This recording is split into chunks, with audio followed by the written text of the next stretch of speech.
Alright, welcome back everyone. This is part 2 for the video guide on this Excel program for the Fire Emblem Fates game.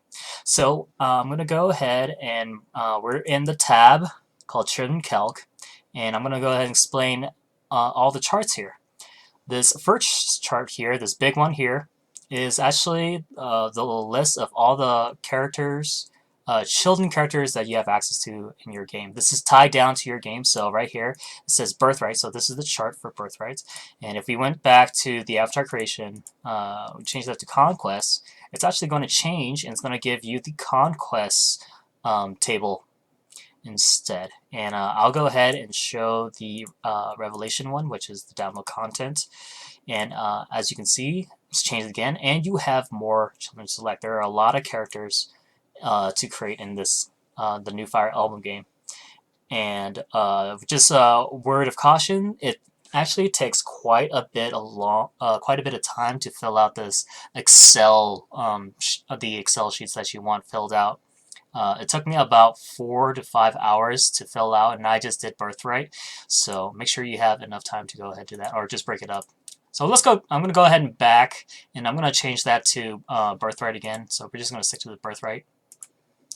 And I'm just going to go through the columns. Character type is just the type of character that is associated across. So story child is what I call the main story characters that you get in both games. That's the child. That's the child character. And then Hoshiden child is the birthright exclusive characters.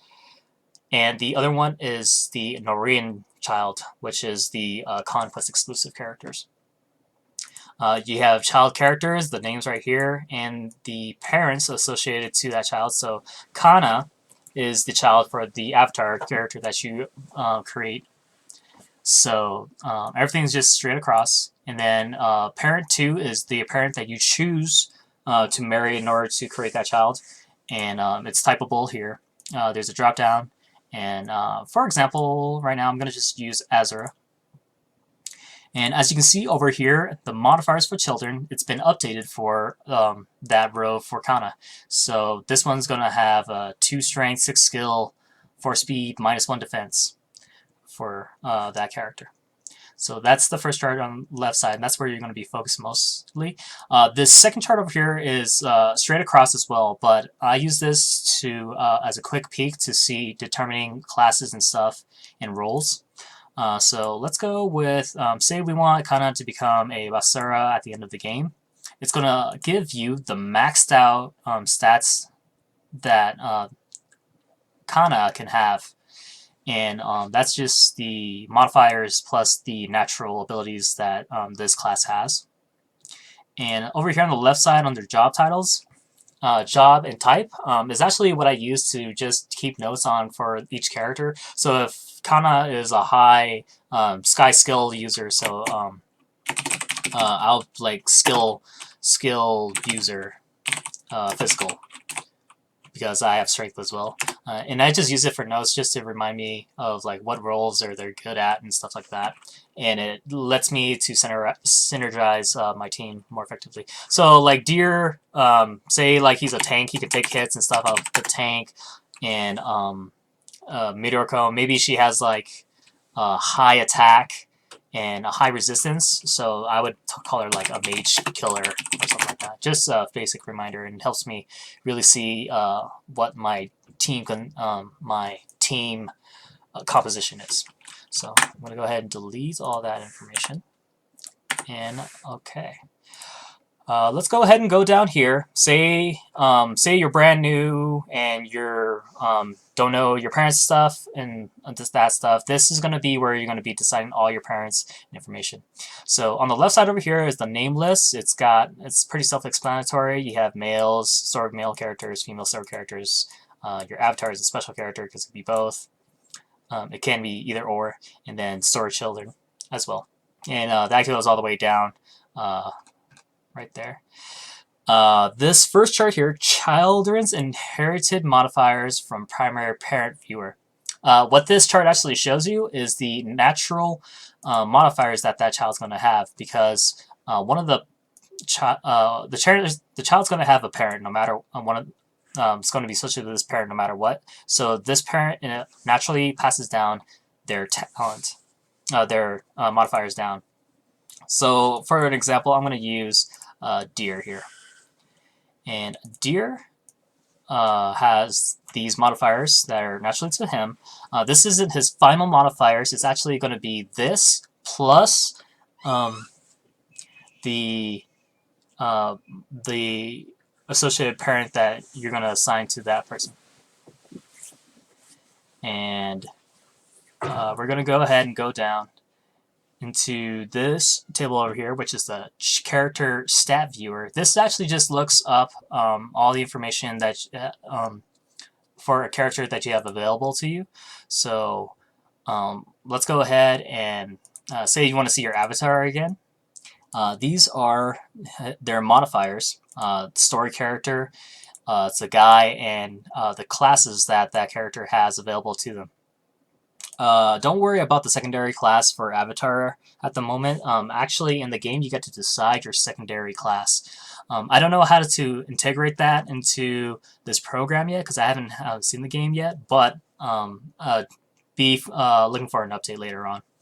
And there are possible up to 3 for some characters. So like Azura, I think she only has 2, and then I believe Gunter has 3. Yep, Gunter has 3. So he has the access to the tree lines, I should say, more likely. So he has the cavalry line, the mercenary line, and the wyvern line. So that's the character staff user, and I'll show an example when I use this more while we create our first character. I'm going to go over here first. The skill finder is actually, it allows you to look up classes, and it gives you out the associated skills that are with that class. So say for Gunther, I want to see the Wyvern Rider. So I want to see whatever classes they have. So I'm going to scroll down. You can easily type as well. And a Wyvern Rider. So cut through. Select the cut through command to swap places with an enemy after an attack. Awesome ability, you know. And this gives you a list of all the available classes that are out there. So Adventurer, which is a new class and stuff like that. So it's pretty good when you're deciding parents and whatnot, if you want to see to give lines and whatnot, because